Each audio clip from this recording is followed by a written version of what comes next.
Thank you, Mr. President. I almost melted that day as well. 27 years ago, I stood on the steps of this same building and spoke the night before my graduation at an event called the Candlelight Ceremony.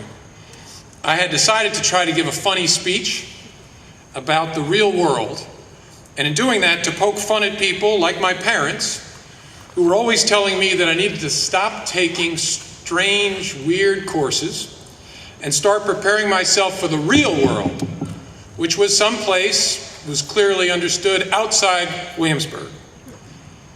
It was a scary thing to do, to try to make a funny speech, made all the more scary by the fact that I was following that night the president of the class of 1932. He had just spent 50 years in the real world and was not too happy about it. And he was definitely not excited about the idea of him warming up the crowd for me. But I thought the speech I had written was hilarious, and I did think so I plowed on. To my relief, it got a good laugh from 3, 4, maybe 5 people. They all chuckled at the silly notion that William and Mary was somehow part of an unreal world and not part of the real world. I thought during that speech that I made a strong argument that this great college was firmly in the real world, and to be honest, I went out of my way to mock those who said otherwise, which was a really nice thing to do, given that meant that I was mocking my parents, who had just finished paying for my education. Don't ever do that. It's taken me some years to realize this, but I've now come to believe that mocking your parents is a bad thing. And of course, one of the reasons for that firmly held but fairly new belief is that I now am my parents. And I actually say things like, if I have to stop this car, or something like, not dressed like that, you're not, young lady.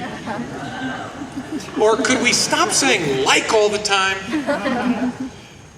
But I'm here to tell you, as strange as it sounds, my perspective in the decades since that 1982 speech, after decades of living in the supposed real world, my perspective has not changed. I still think that William and Mary is part of the real world, except one thing has changed. I now believe it is a much more important part of the real world than I knew in 1982. This place is important because the rest of the real world is often too busy, too noisy, and too dangerous. And it is very hard in that environment to find time to pause and reflect. It's hard to find the space to question first principles, to find out how things got to be the way they are, and to think about how we might change them, to actually take something apart to learn how it was made. There's too little time and space to reshape or shape in the first place your approach to things. The rest of the real world, I'm sorry to say, is also a place where it's hard sometimes to find someone who listens with the idea that they might actually be convinced of what you're saying. Instead, what happens is that people listen in order to figure out what rebuttal to make. What passes for listening is really just a quiet, polite period before they tell you why you're an idiot. During that period of silence, they are not looking to learn anything in too many cases. And it's a place, that part of the real world, where people will take a position rather than stating a belief, where they will take sides and care mostly about whether their side wins, and almost never step back to figure out, am I still on the right side of this thing? This little corner of the real world is different and always has been different. And I see that so much more clearly looking back. William and Mary is something of an island. It is an island removed a bit from the craziness and danger and distraction of the rest of the world. But on this island, people are going to poke you and prod you and demand that you give a hard scrubbing to your beliefs, your preconceptions, and your conclusions. And not care where you end up, but care that you show your work. And absolutely insist that you listen and understand to viewpoints different from your own. This place, this island, is a place where you can meet and really come to know different people. All interesting, some fascinating, some a little scary, to be honest. It's a place where a science geek, like the one before you, can study Islam or ethics or music. And it's a place where a philosopher can study neuroscience and think about what that amazing discipline says about who we are at our essence. This is the place where people have long taken the time to think and to talk about our government, our institutions, and our natures, and about ways we might improve all three. Wherever you come from, however you got to this place, to this island, you can use your 4 short years here wisely. You can use it to learn and to think and to argue and to complain and to dream and to serve. In other words, you can use your time on this precious island to train yourself to become a well-rounded citizen of the world. But you don't have to.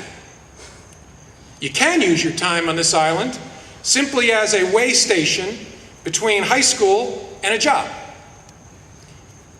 Your main interest here can be socializing while acquiring a trade or a specialty of some sort. You can get good grades, don't get me wrong.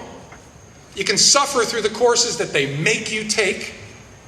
And you can focus on that specialty, that narrow slice that interests you most of all, whatever it is. And some fine people do that. But I want to suggest to you that that is a mistake. And I'm very glad that our beloved college makes it really hard to do that. I want to add, before I get on the record the wrong way, that I am not against socializing. At spots all around this building, and actually in one of the trees right behind you, I did some fairly active socializing with the love of my life.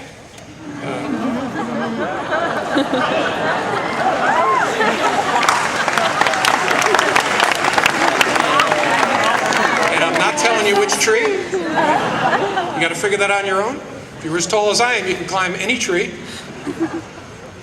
So much so that Patrice and I were married in this part of this building, and we have 5 kids, one of whom, as you heard, Maureen, helps direct your orientation.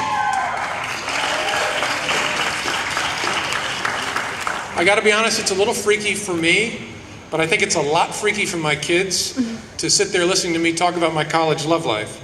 So I'm going to move on, if you don't mind.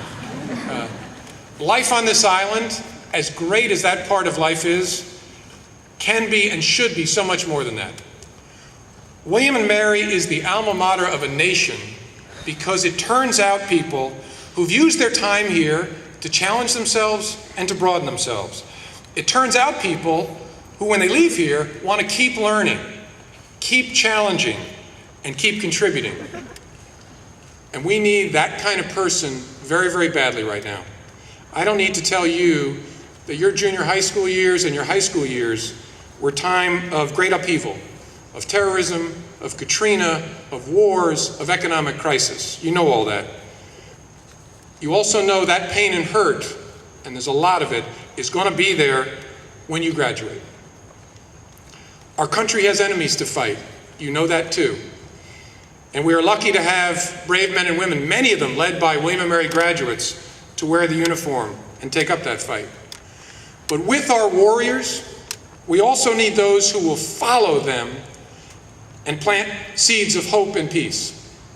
A wise person said, just as World War II was ending, this: our job will not end with the sound of the guns. We may not stop until we have done our part to fashion a world in which there shall be some share of fellowship, which shall be better than a den of thieves.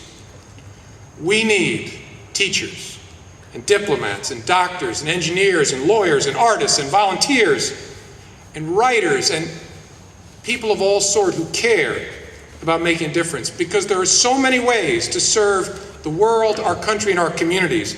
Every single person can make a contribution and a difference. That kind of person has always come from here. Which leads me to the last thing I want to tell you.